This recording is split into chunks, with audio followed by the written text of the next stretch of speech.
Bacterial cell जो होते हैं वो प्रोकैरियोटिक सेल होते हैं, और प्रोकैरियोट्स का एक स्पेसिफिक फीचर होता है कि उसमें ट्रू न्यूक्लियस नहीं पाए जाते हैं।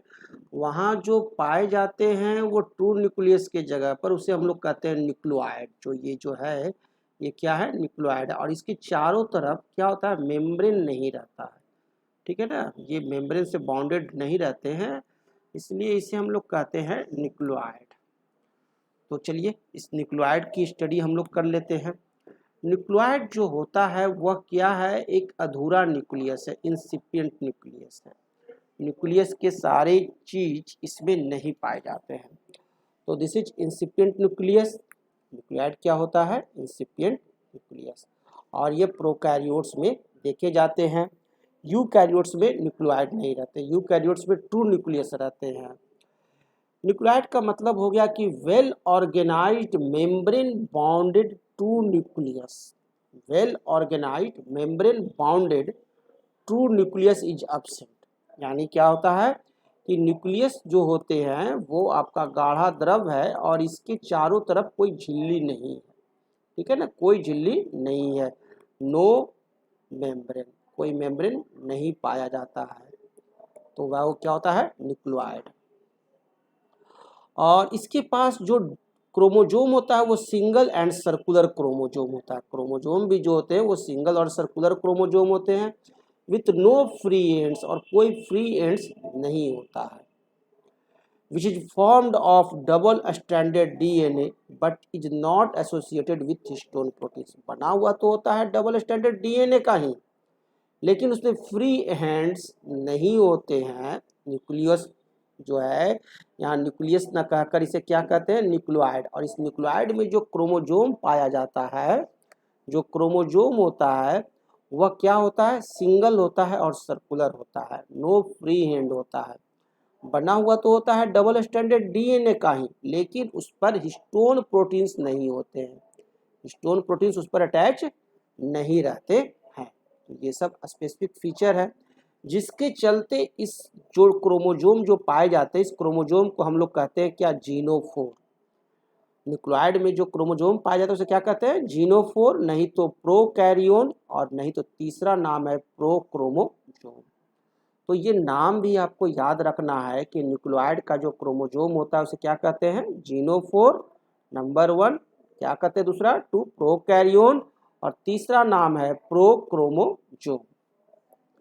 और कैसा डीएनए होता है, सर्कुलर डीएनए होता है ना, सर्कुलर डीएनए पाए जाते हैं न्यूक्लियोइड में। Is extensively looped and coiled, क्या होते हैं, लूप्ड होते हैं और क्वाइल्ड होते हैं इस तरह से, with the help of nucleoid proteins. और यहाँ प्रोटीन्स जो रहते हैं, न्यूक्लियोइड प्रोटीन्स, प्रोटीन जो रहते हैं उसे कहते हैं nucleoid proteins, not histone proteins. यहाँ जो सर्कुलर डीएनए होता है उसके साथ अटैच्ड होता है कौन, न्यूक्लियोइड प्रोटीन्स। और ये जो न्यूक्लियोइड है इसमें न्यूक्लियोप्लाज्म लैक करता है। न्यूक्लियोइड में कोई न्यूक्लियोप्लाज्म नहीं होता है, न्यूक्लियोलस नहीं होता है, और न्यूक्लियर मेम्ब्रेन नहीं होता है। तो सोच लीजिए ये तीन चीज नहीं पाए जाते हैं, इसीलिए तो इसे कहते हैं न्यूक्लियोइड, टू न्यूक्लियस नहीं कहते हैं। पहला, न्यूक्लियोप्लाज्म नहीं होता है, दूसरा न्यूक्लियोलस नहीं होता है, और तीसरा न्यूक्लियर मेम्ब्रेन एब्सेंट होता है। ये तीन चीज एब्सेंट होते हैं बैक्टीरियल सेल में। In some bacteria, that is Escherichia coli, additional double-stranded circular DNA molecules called plasmids are absent or present. Plasmids are present. कुछ बैक्टीरिया है जैसे कि Escherichia coli, इसमें additional double stranded circular DNA molecules रहते हैं मौजूद, जिसे कि प्लाज्मिड्स कहते हैं। उसे क्या कहते हैं, उसे हम लोग कहते हैं प्लाज्मिड्स। और प्रत्येक जो प्लाज्मिड होता है वो कंटेन किए हुए रहता है बहुत सारे, हजारों की संख्या में जीन्स। प्रत्येक प्लाज्मिड में हजारों की संख्या में जीन्स कंटेन रहते हैं। So act as extra nuclear genetic material, यानी प्लाज्मिड जो है वह एक्स्ट्रा न्यूक्लियर जेनेटिक मटेरियल की तरह कार्य करता है। और the plasmid DNA provide certain peculiar phenotypic characters to these bacteria, और ये कुछ फिनोटाइपिक कैरेक्टर्स जो है वो प्लाज्मिड डीएनए प्रोवाइड कराते हैं, जैसे फर्टिलिटी और sexuality factor, antibiotic resistance etc. Fertility factor controls the formation of पीली, और यह जो फर्टिलिटी फैक्टर है वही आपका फॉर्मेशन ऑफ पीली को कंट्रोल करता है बैक्टीरिया में। अब जैसे देखिए आप यहाँ पर मैं आपको दिखा रहा हूँ एक बैक्टीरिया का शेप, तो यहाँ बैक्टीरिया की शेप में देखिए तो यहाँ पर आप ध्यान देंगे तो ये जो निकला हुआ है ना, इसे कहते हैं हम लोग क्या, फ्लैजला। तो ये फ्लैजला हो भी सकता है, नहीं भी हो सकता है, कोई ज़रूरी नहीं है कि सारे बैक्टीरिया में मौजूद हो ही। और ये प्लाज्मिड डीएनए रहते हैं। न्यूक्लियोलस आपका जो न्यूक्लियोइड है उस न्यूक्लियोइड में के अलावा प्लाज्मिड डीएनए भी मौजूद रहते हैं बैक्टीरिया में। बैक्टीरियल डीएनए, क्रोमोसोमल डीएनए तो रहता ही है और प्लाज्मिड डीएनए भी रहते हैं। और बैक्टीरियल डीएनए, क्रोमोसोमल डीएनए कहाँ रहता है, न्यूक्लियोइड में रहता है। तो अब हम लोग स्टडी करते हैं फ्लैजला। ये जो फ्लैजला जो है हम लोग देखें, बंदर, कुत्ते, डॉग, इन सबको पूंछ होते हैं। उसी तरह से बैक्टीरिया को पूंछ हो भी सकता है, नहीं भी हो सकता है, सिंगल हो सकता है, मल्टी हो सकता है। तो चलिए इस फ्लैजला के बारे में स्टडी करते हैं। तो देखा गया है क्या कि फ्लैजला जो है वह क्या होता है, वन हो सकता है या मोर हो सकता है, एक या एक से ज़्यादा हो सकता है बैक्टीरिया में। लॉन्ग, लंबे होते हैं, थिन होते हैं, पतले होते हैं, and weep like protoplasmic structures called flagella. और वीप लाइक यानी ऐसा होता है जैसे लगता है ना कि हवा में डोल रहा है ना, डोलते रहेगा, तो वो कहे उसे क्या, वीप लाइक। तो वीप लाइक प्रोटोप्लाज्मिक स्ट्रक्चर्स है जिसे कि हम लोग फ्लैजला कहते हैं। यानी कि समझ लीजिए कि गाड़ी पर जो एंटीना लगा हुआ रहता है ना और वो घूमता रहे, है ना, लहराता रहे, उसी तरह का यह होता है। Each flagellum is monofibrillar filament of globular protein flagellin molecules. और प्रत्येक फ्लैजला जो होता है वह मोनोफाइब्रिलर फिलामेंट होता है ग्लोबुलर प्रोटीन का। और हर प्रत्येक फ्लैजला को हम लोग 3 भाग में डिवाइड करते हैं। सबसे अंदर में जो आपका होता है उसे कहते हैं हम लोग क्या, बेसल बॉडी और सैफ्ट। उसे कहते हैं बेसल बॉडी और सैफ्ट, यानी कि सेल वाल में जाकर के अंदर में प्लाज्मा सेल मेम्ब्रेन में ये क्या रहता है, अटैच्ड होता है। तो ये हो गया हमारे को बेसल बॉडी। और उसके ऊपर हुक लगा रहता है, ठीक है ना, ये जैसे हुक लग गया, ये हुक लग गया जिसमें कि आपका फिलामेंट जो है वो अटैच रहेगा। ये हुक में फिलामेंट अटैच रहा। तो सेकंड पार्ट हो गया हुक एंड थर्ड हो गया फिलामेंट। यानी कहने का अर्थ हो गया कि हम लोग जो हैं वो आपको डिफरेंशिएट कर दिए फ्लैजला को कितने भाग में, 3 भाग में। एक हमारा क्या हो गया, बेसल बॉडी और सैफ्ट, सेकंड हो गया हुक और थर्ड हो गया फिलामेंट। तो ये तीनों का स्टडी करते हैं। तो फ्लैजला जो होता है ये आप देख ही रहे हैं, basal body lies within the cell wall. Basal body cell wall के अंदर में रहेगा, है ना, सेल वॉल के अंदर में जो रहेंगे इसे कहते हैं हम लोग बेसल बॉडी। बेसल बॉडी इसे कहते हैं। और and is formed of 2M and 2S rings. और जो रिंग्स बनाता है, जिस रिंग में ये रहता है उस रिंग्स को हम लोग कहते हैं 2M and 2S rings in the flagellum of gram negative bacterium. Gram negative bacterium में 2M एंड 2S रिंग्स बनाते हैं, किसमें, ग्राम नेगेटिव बैक्टीरिया में। क्लियर। और while it is formed of 1M and 1S ring in the form of gram positive bacteria. और जो gram positive bacteria रहेगा उसमें 1M और 1S रिंग बनाता है, ठीक है ना। फ्लैजलम जो होते हैं, फ्लैजला का जो बेसल बॉडी जो होता है, ये जो बेसल बॉडी है या ग्राम निगेटिव बैक्टीरिया में 2M एंड 2S रिंग्स बनाता है, लेकिन ग्राम पॉजिटिव बैक्टीरिया में 1M और 1S रिंग्स बनाते हैं। अब आप ध्यान दीजिए, ये जो फ्लैजला तो आप देखें तो ये फ्लैजला को हम लोग जो बैक्टीरिया होते हैं उसमें कई तरह से पाए जाते हैं। अब आप ध्यान दो, यहाँ पर 2, 3, 4, 5, 6 भागों में हम बैक्टीरिया को डिवाइड करते हैं depending upon the number of flagella, कि फ्लैजला की कितनी संख्या उस पर मौजूद है।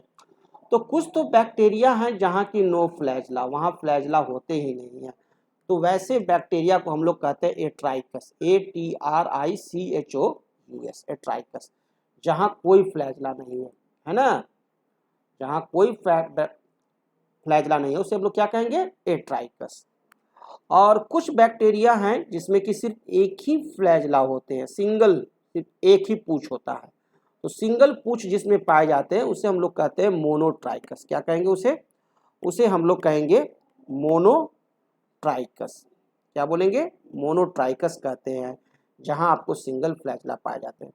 और वैसा बैक्टीरिया जिसमें कि आप देखते हैं दोनों साइड में फ्लैजला, एक आपको दोनों अपोजिट साइड में यदि फ्लैजला हो, तो वैसे बैक्टीरिया को हम लोग कहते हैं एम्फीट्राइकस, AMPHITRICHOUS, एम्फीट्राइकस।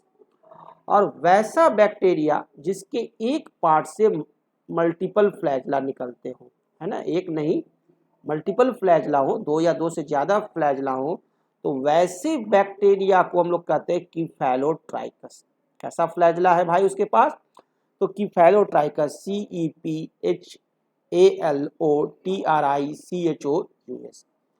और वह फ्लैजला जिसके बोथ पोर्शन पर, दोनों साइड पर, है ना, दोनों साइड पर मल्टी फ्लैजला पाए जाते हैं, तो वैसे बैक्टीरिया को हम लोग कहते हैं क्या, लोफोट्राइकस, LOPHOTRICHOUS, लोफोट्राइकस। और यदि पूरे बॉडी पर, यदि बैक्टीरिया के पूरे बॉडी पर फ्लैजला पाए जाए यूनिफॉर्म रूप से या अनयूनिफॉर्म रूप से, ठीक है, तो वैसे बैक्टीरिया को हम लोग कहते हैं क्या, पेरीट्राइकस। क्या कहेंगे, पेरीट्राइकस, PERITRICHOUS। तो इस प्रकार से आप देखें कि फ्लैजला के अनुसार हम लोग बैक्टीरिया को डिवाइड करते हैं कि एक हो गया क्या हमारा को एट्राइकस, दो फ्लैजला, दूसरा हमारे मोनोट्राइकस, सिंगल फ्लैजला, तीसरा amphitrichous, flagella at both end, और सिंगल, वन फ्लैजला, है ना, एट बोथ एंड। और चौथा हो गया cephalotrichous, multi flagella at one end. पांचवा हो गया lophotrichous, multi flagella at both opposite end. और सिक्स्थ हो गया फ्लैजला ऑन होल बॉडी, है ना, पूरे बॉडी पर फ्लैजला मौजूद है। तो चलिए हम लोग देख रहे हैं, तो हम लोग देख रहे हैं क्या, एट्राइकस। अब एट्राइकस आप देखिए, तो मैंने तो बता ही दिया, अब आप देख सकते हैं एट्राइकस क्या होता है, फ्लैजलम एब्सेंट, और इसका एग्जाम्पल है कोकी बैक्टी, है ना, कोकाई बैक्टी जो होते हैं वो क्या होते हैं, एट्राइकस होते हैं। और मोनोट्राइकस कौन होते हैं, single flagellum at one end, that is lactobacillus lactis. और इसका एग्जाम्पल क्या है, लैक्टोबैसिलस लैक्टिस मोनोट्राइकस का। उसी प्रकार से आप देखिए तो एम्फीट्राइकस जो है, आप एम्फीट्राइकस देखिए तो ये क्या है, two flagella, one at each end. Example है स्पाइरिलियम सर्पेंस, स्पाइरिलियम सर्पेंस जो है एग्जाम्पल है एम्फीट्राइकस के। सिफेलोट्राइकस, टू और मोर फ्लैजला एट वन एंड, एक एंड पर दो या दो से ज़्यादा फ्लैजला रहेंगे, दैट इज स्यूडोमोनास फ्लोरेसेंस। इसका एग्जाम्पल है क्या, स्यूडोमोनास फ्लोरेसेंस। तो ये क्लियर है। और उसी तरह से देखते हैं तो नेक्स्ट है हमारे को लोफोट्राइकस। लोफोट्राइकस क्या हो गया, two groups of flagella, one at each and. प्रत्येक एंड पर दो ग्रुप्स ऑफ फ्लैजला पाए जाते हैं, मल्टी फ्लैजला पाए जाते हैं, और इसे कहते हैं हम लोग क्या, लोफोट्राइकस। एग्जाम्पल क्या है, बैटोनेला बैसिलिफॉर्म्स, एग्जाम्पल इसका है बैटोनेला बैसिलिफॉर्म्स। और नेक्स्ट है हमारा पेरीट्राइकस। पेरीट्राइकस क्या हो गया, several flagella distributed on whole of bacterium, पूरे बैक्टीरिया पर पाया जाता है, और इसका एग्जाम्पल है एस्चेरिशिया कोलाई। याद रखेंगे एस्चेरिशिया कोलाई क्या होता है, पेरीट्राइकस होता है। और लोफोट्राइकस का एग्जाम्पल याद रखेंगे बैटोनेला बैसिलिफॉर्म्स। तो इस प्रकार से आप देख लिए कि फ्लैजला के अनुसार जो ये 6 प्रकार के बैक्टीरिया हैं, इन 6 बैक्टीरिया का आपने नामांकन कर लिया। ओके, तो अब नेक्स्ट टॉपिक जो है वो हम लोग का है पीली और फिम्ब्रियाई। तो ये नेक्स्ट क्लास में देखते हैं। Okay, thank you.